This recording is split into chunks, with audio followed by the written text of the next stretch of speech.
surgical and having them go into knee flexion. The hip is flexed at this point, so make sure their restriction has nothing to do with the hip needing to be in hip extension, because then you won't accomplish it.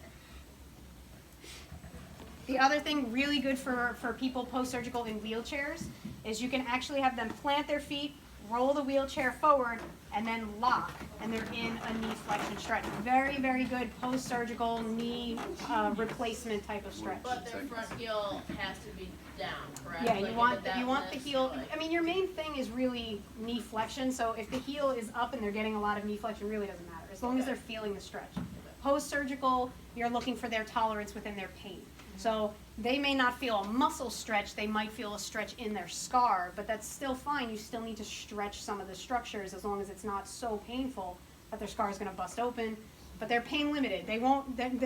I've never seen anybody get to the point where they push so hard their scar opens up, but you're still monitoring.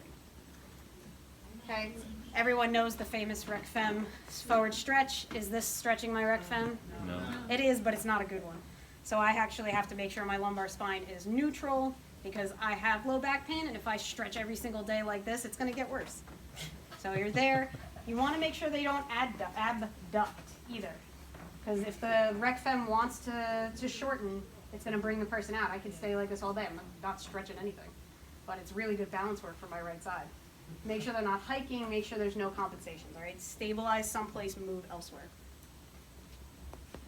These are more of your mechanical style stretches where you can have somebody with their ankle supported on a surface and let gravity try and bring that knee down to extension, or you can do prone hangs. And sometimes with prone hangs, we prop something up underneath the quads to give even a little bit more height, or you have somebody even, well actually their knees are at the bed. If someone's not stable with their knees right at the edge of the bed, they can be more on the bed but prop up under their thighs a little bit. And then you might have to prop up under their hips to make sure they're not in lordosis. That's a little bit more mechanical. Ankle.